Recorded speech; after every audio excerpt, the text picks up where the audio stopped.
Okay, Assalamualaikum warahmatullahi wabarakatuh. Saya Puan Nazuha binti Abu Seman. Saya adalah guru pembimbing bagi sekumpulan pelajar yang menjalankan inovasi penapis udara semula jadi Arduino. Assalamualaikum dan salam sejahtera. Kami dari kumpulan inovasi muda ingin mempersembahkan projek kami yang bernama Sistem Penapis Udara Bersih. Sistem ini bertujuan untuk memantau kualiti udara menggunakan sensor NQ135 dan digabungkan oleh Arduino Uno.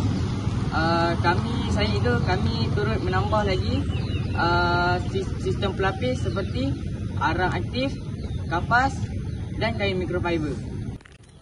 Masalah pencemaran udara semakin membimbangkan, terutamanya di kawasan rumah tertutup dan kilang dan kawasan perindustrian.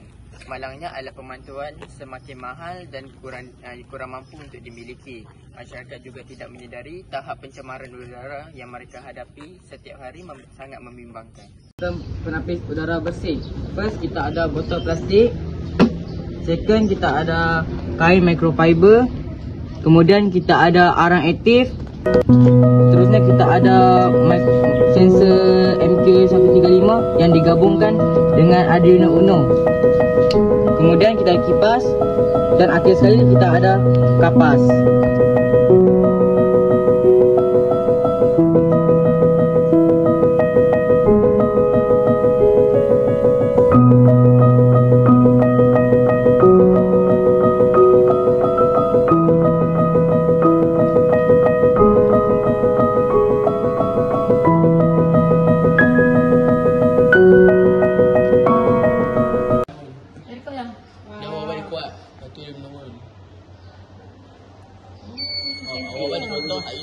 Okey, betul. Sainun. Oh, yang ni kena lagi.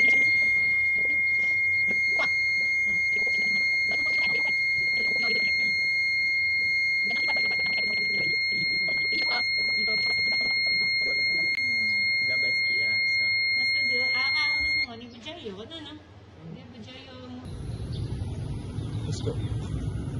Projek ni terdiri pada dua komponen utama iaitu sensor MQ135 yang dapat mengesan penapis udara DIY. Penapis udara DIY yang kami cipta ini menggunakan 3 lapisan iaitu kapas yang dapat menapis udara yang besar, arang aktif dapat menyerap bau dan kain microfiber yang dapat menapis habuk-habuk yang halus. Sensor ini disambungkan kepada Arduino Uno dan diprogram dalam perisian Arduino IDE. Bacaan kualiti udara akan dipaparkan di LCD. Jika udara tercemar, buzzer akan berbunyi sebagai amaran. Kos keseluruhan projek ini ialah di bawah RM50. Projek ini boleh dikomersialkan dalam bentuk kit pemajaran STEM dan dijual sebagai alat pemantauan yang murah. Projek ini menyokong SDG 13, kesihatan yang baik dan kesejahteraan. Dan SDG 13 iaitu tindakan iklim dan SDG 4 pendidikan berkualiti. Kami menggunakan proses reka bentuk kejahteraan. Proses yang pertama, kenal pasti masalah pencemaran udara yang tidak dipantau. Proses yang kedua ialah cadangkan penyelesaian. Kami menggabungkan teknologi sensor dengan penapis fizikal. Proses yang ketiga ialah kami membina prototipe. Kami hasilkan alat yang penuh dengan fungsi. Yang keempat, kami uji dan nilai. Kami uji di beberapa tempat berbeza. Kami menambah baik projek. Kami menambahkan sistem penapisan untuk hasil yang lebih baik. Yang terakhir kami kongsi. Projek ini kami persembahkan untuk pertandingan inovasi. Sumbangan daripada projek ini dapat memberikan sedaran kepada masyarakat tentang pentingnya menjaga kualiti udara. Ia boleh digunakan di sekolah, tempat kerja dan rumah untuk membantah tahap pencemaran secara langsung.